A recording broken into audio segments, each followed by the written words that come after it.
계시록 16장 1절 말씀 읽어드리겠습니다. 또 내가 들으니 성전에서 큰 음성이 나서 일곱 천사에게 말하되 너희는 가서 하나님의 진노에 일곱 대접을 땅에 쏟으라 하더라. 계시록 16장은 일곱 대접 재앙에 관한 말씀입니다. 일곱 대접 재앙을 일곱 인과 일곱 나팔과 비교해서 보면 어떠한 의미가 있겠습니까? 일곱 인은 성자 예수께서 하나님의 오른손에 들려진 임봉된 책을 받아서 그 임봉된 책에 인을 떼시고 그 책을 개봉하신다는 뜻이 있습니다. 성자 예수께서 성부 하나님의 오른손에 들려진 그 책을 받아서 개봉하시는데 그 책의 내용은 무엇이었습니까? 성도의 구원의 완성과 그리고 불신자에 대한 영원한 심판이 그 책의 핵심 내용이에요. 일곱 나팔 재앙은 어떤 의미가 있습니까? 일곱 나팔이라고, 나팔은 경고한다는 것이거든요. 그래서 이 일곱 나팔 재앙은 하나님의 심판을 경고한다는 의미가 강합니다.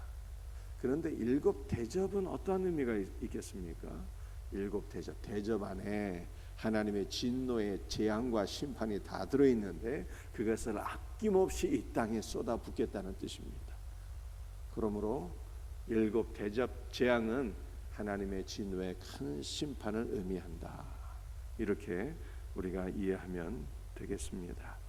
자, 그런데 일곱 대접 재앙을 받는 그 대상이 어떤 사람들일까요? 2절을 보게 되면 그 대상이 어떤 사람들인가를 보여주고 있는데 그것은 짐승의 표를 받은 사람들과 그 우상에게 경배하는 자들이다. 이렇게 말씀하고 있어요. 다른 말로 표현하게 되면 하나님의 생명책에 그 이름이 기록된 우리의 성도들은 일곱 대접 재앙의 심판의 대상이 아니다라고 하는 것입니다. 그래서 우리가 이 말씀을 우리가 보게 될 때 종말에 우리들에게 어떠한 일이 있든지 간에 하나님께서 우리를 지켜주시고 보호해 주신다는 말씀이기 때문에 우리가 위로와 소망을 갖게 되고 또 하나님께 감사와 찬송과 영광을 돌려드리게 되는 것입니다. 여러분들 짐승의 표를 받는 자, 이 짐승이 표를 준다는 거 아니겠습니까? 그런데 이 짐승의 표를 받는 자는 하나님의 심판을 받게 돼요. 그런데 또 성경을 보니까 하나님도 우리에게 표를 주시더라고요. 창세기 4장 15절 말씀을 보니까 가인에게 표를 주사 그를 만나는 모든 사람에게서 죽임을 면하게 하시니라 이렇게 말씀하고 있습니다. 가인이 동생 아벨을 죽이게 되는데 하나님께서 가인을 심판하시게 되잖아요. 너는 이 땅에서 유리하고 방황한 자가 되리라 이렇게 심판하시는데 가인이 하나님 앞에 하소연하게 됩니다. 하나님, 내가 이 땅을 유리방황하게 되면 나를 만나는 사람들이 나를 죽이게 될 것입니다. 이렇게 두려움으로 호소하게 될 때 하나님께서 가인에게 표를 주사 그를 만나는 모든 사람들에게서 그가 죽임을 당하지 아니하도록 보호해 주셨다는 것입니다. 하나님께서 가인에게 표를 주셨어요. 짐승은 표를 주시는데 하나님도 표를 주신대. 여러분들, 하나님이 주시는 표는 어떠한 것입니까? 이 표가 오트라고 하는 것인데 히브리어는 다 상형의 의미가 있잖아요. 그래서 이 오트라고 하는 단어의 상형의 의미를 풀 것 같으면 십자가에 못 박힌 손이, 예수의 표, 십자가의 표를 주셨다는 뜻입니다. 그런데 신약 성경으로 넘어가게 되면 에베소에서 바울이 이런 말을 합니다. 성령의 인치심을 얘기하죠. 성령의 인치심. 이 성령의 인치심이 성령께서 우리에게 표를 주신다는 것입니다.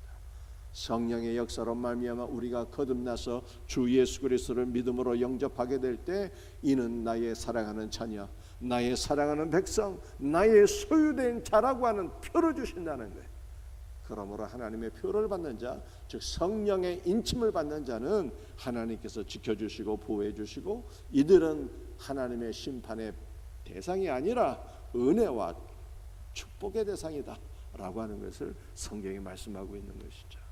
그러므로 성령의 인침을 받은 자, 십자가의 표를 받은 우리 성도들은 늘 기뻐하며 늘 감사하며 살아야 되는 것입니다. 계시록 16장 2절 말씀을 보게 되면 첫 번째 대접재앙이 나오게 되는데요.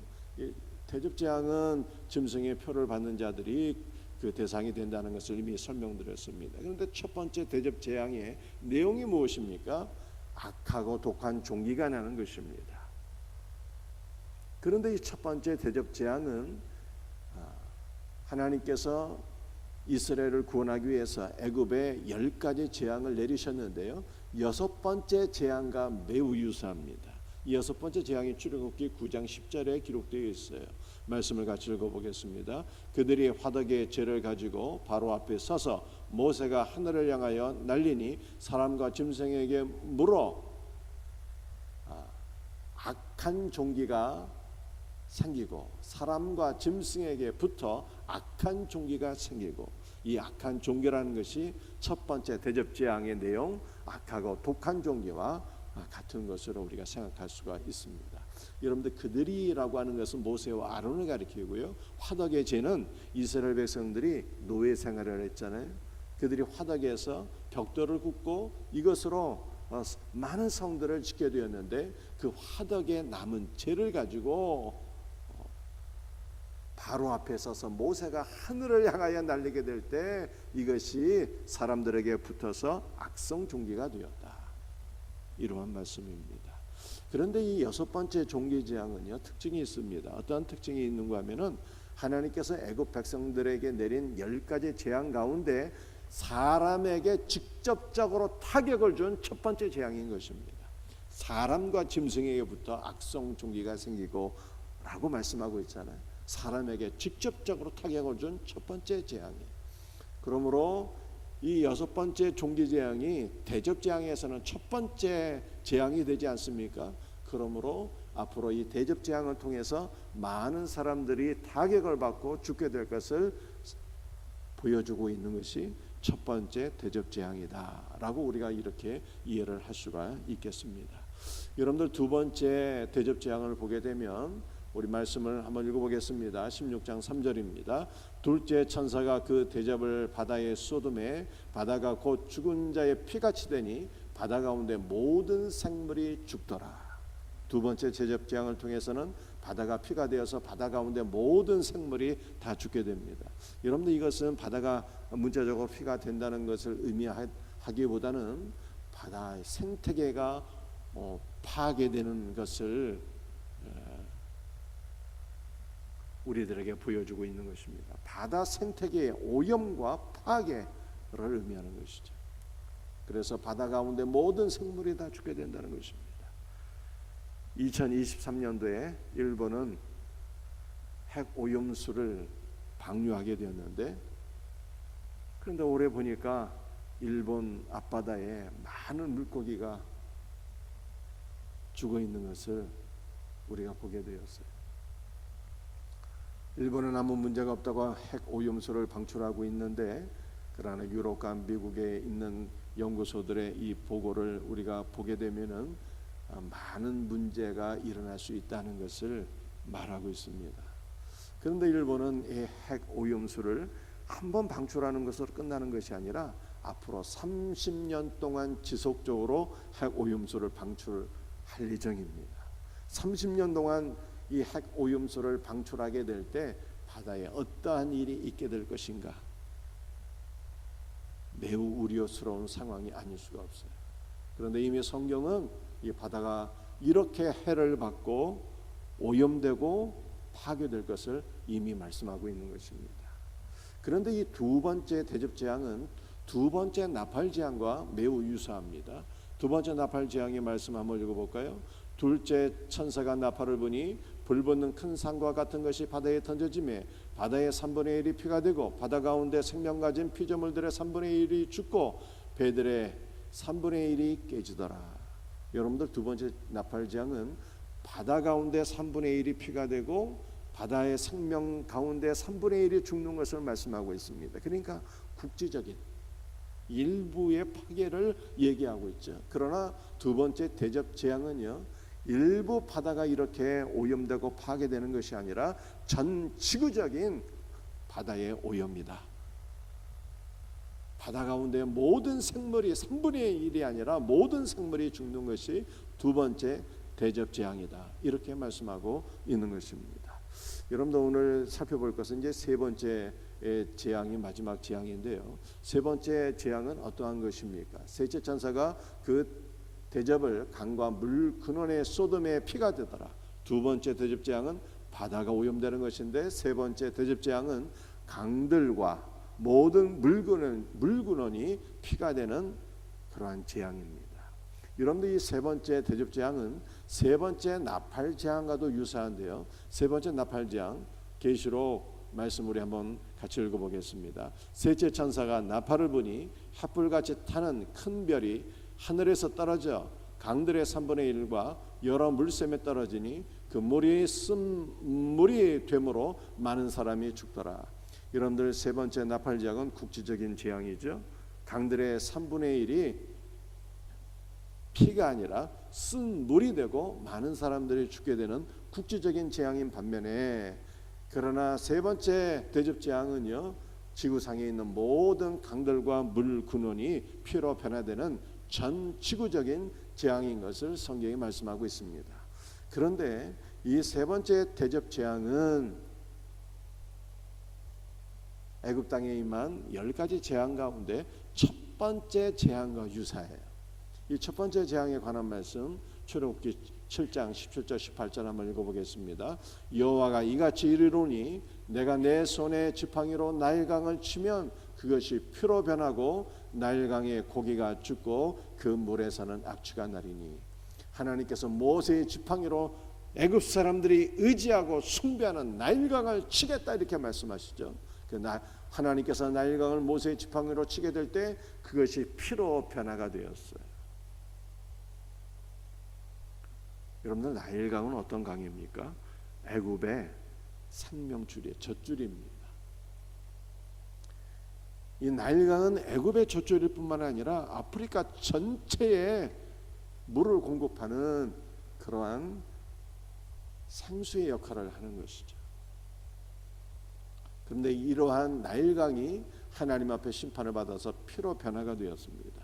그렇다면 우리가 여기서 생각해 봐야 될 중요한 포인트가 하나 있는데요. 잘 들어보시기 바랍니다.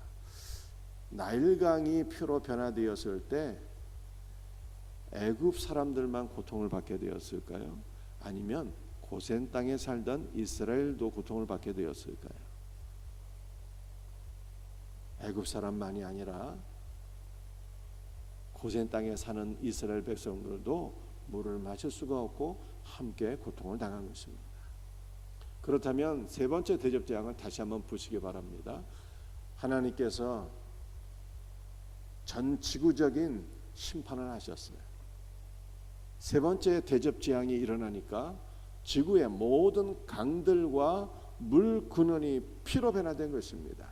그렇다면 이 세 번째 대접 재앙을 통해서 짐승의 표를 받은 불신자들만 고통을 받게 되는 것입니까? 아니면 지구상의 모든 사람들이 물을 마시지 못하고 함께 고통을 당하게 되는 것입니까? 전 지구적인 재앙이기 때문에 짐승의 표를 받은 불신자만이 아니라 모든 사람들이 함께 고통을 받게 되는 것이죠. 그렇다면 무엇이 맞는 것일까요? 분명히 1절과 2절에서는 이 대접 재앙의 심판의 대상은 짐승의 표를 받는 자들, 우상에게 경배하는 자들이 이 대접 재앙을 받게 된다라고 말씀하고 있는데, 내용을 보니까 전 지구적인 재앙이어서 모든 사람들이 함께 고통을 받게 되는 것입니다. 과연 어떤 것이 맞을까요? 여러분들, 우리가 이 말씀을 이해하기 위해서는요, 계시록에서 말씀하고 있는 이 천년 왕국에 대한 것을 우리가 잠시 살펴보지 않을 수가 없겠습니다. 여러분들 천년 왕국에 대해서 좀 얘기를 들어보신 적이 있죠? 오늘 개략적인 핵심적인 내용만 제가 설명드리고 마치도록 하겠습니다. 천년 왕국설에서는요, 첫 번째는 후천년설이라는 것이 있습니다. 이 후천년설이라고 하는 것은 천년 왕국 이후에 예수님께서 재림하신다는 뜻이에요. 어렵지 않죠? 천년왕국 이후에 예수님이 재림하신다 해서 후천년설이 되는 것입니다. 여러분들 이 후천년설의 핵심은요, 예수님의 오신 이후에 복음이 증거됩니다. 그래서 하나님의 나라가 이 땅에 세워지게 된다는 것입니다. 사람들이 변화되고 평화의 시대가 온다는 것입니다. 그래서 예수님 재림하시기 전에 이 땅에 지상 왕국이 세워진다는 거예요. 그런데 사람들이 가만히 생각을 해보니까 전쟁과 다툼과 싸움과 분열과 기근과 전염병과 이 모든 것이 가면 갈수록 심각해지는데 무슨 예수님 오시기 전에 이 땅에 평화의 나라, 천년 왕국, 지상 왕국이 세워지겠느냐? 사람들이 이렇게 생각을 하게 된 것입니다. 그래서 후천년설은 현실적으로 사람들에게 인정과 지지를 받지 못하게 되었어요. 여러분들 두 번째 천년 왕국설은요, 전천년설이 있습니다. 이 전천년설은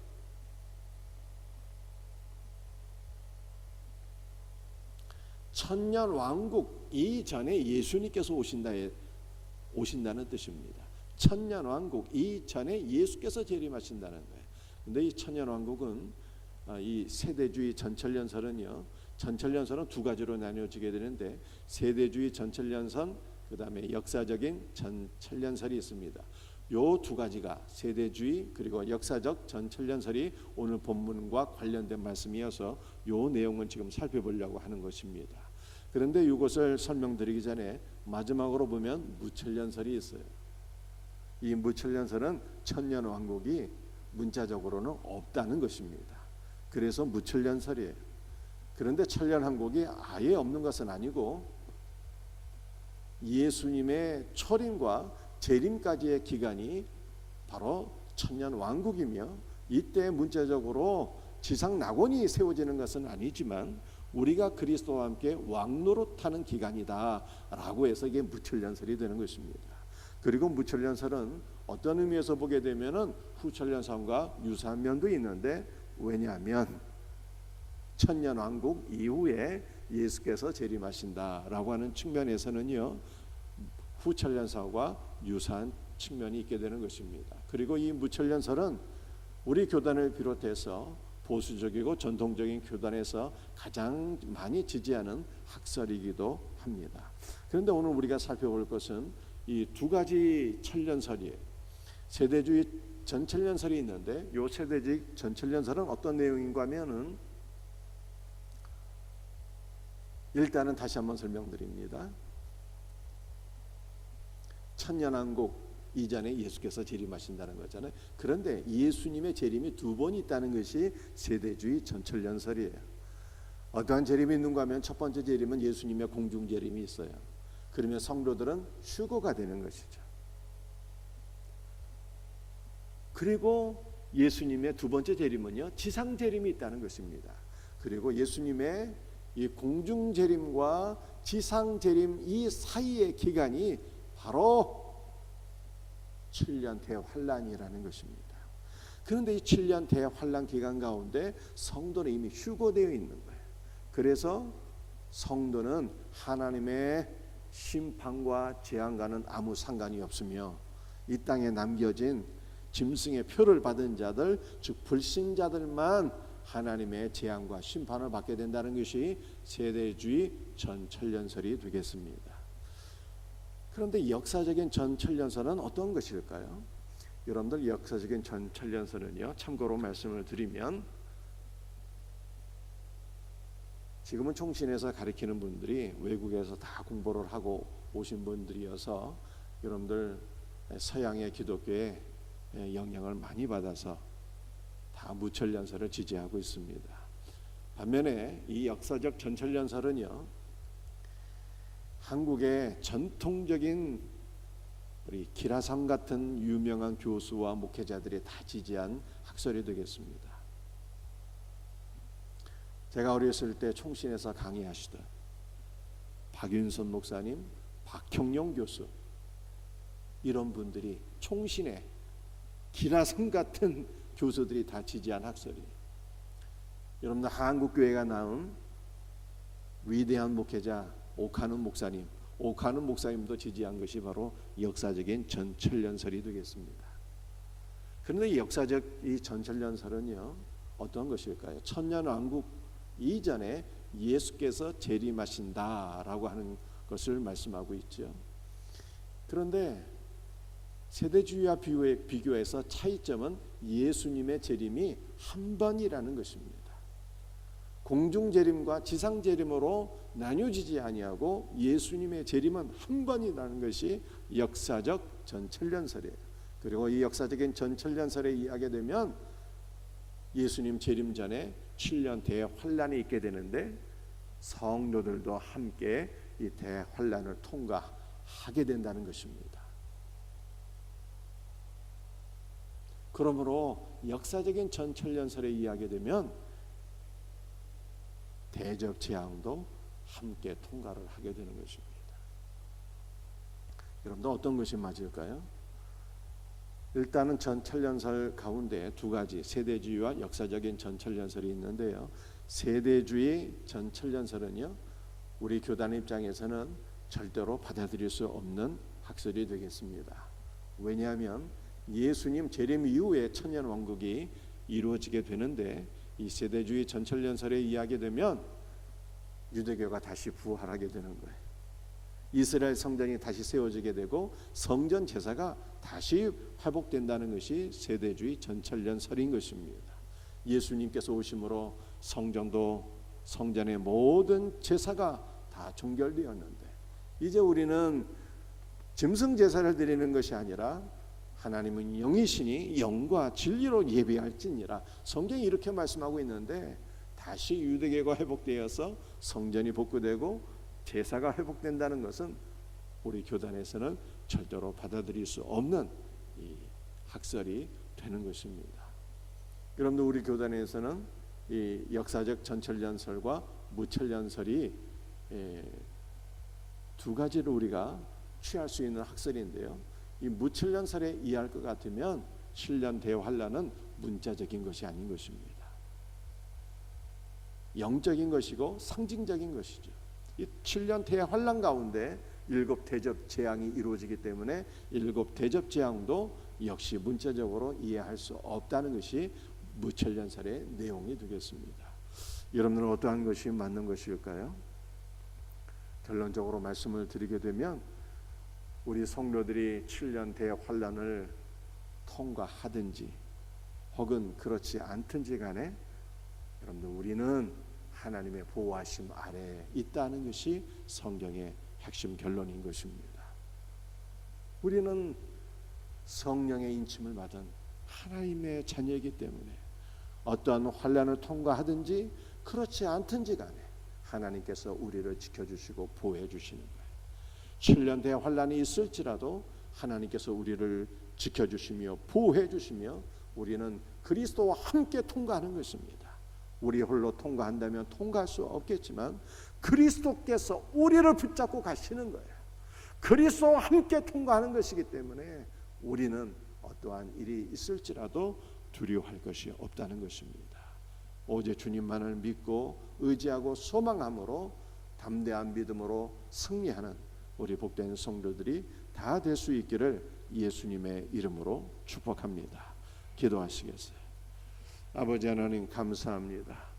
오늘 주신 말씀을 붙잡고 간절히 기도하오니 주여 종말에 어떠한 환난이나 고통이 있을지라도 주님께서 성령의 인침을 베풀어 주신 우리 사랑하는 성도들 지켜주시고 보호해 주실 것을 확실히 믿사오니 늘 주님과 함께 동행하며 늘 주님과 함께 모든 것을 이기고 통과할 수 있는 승리할 수 있는 복된 은혜를 우리 모두에게 허락하여 주시옵소서.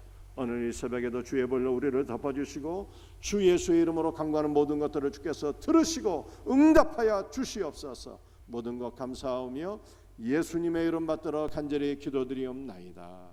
아멘.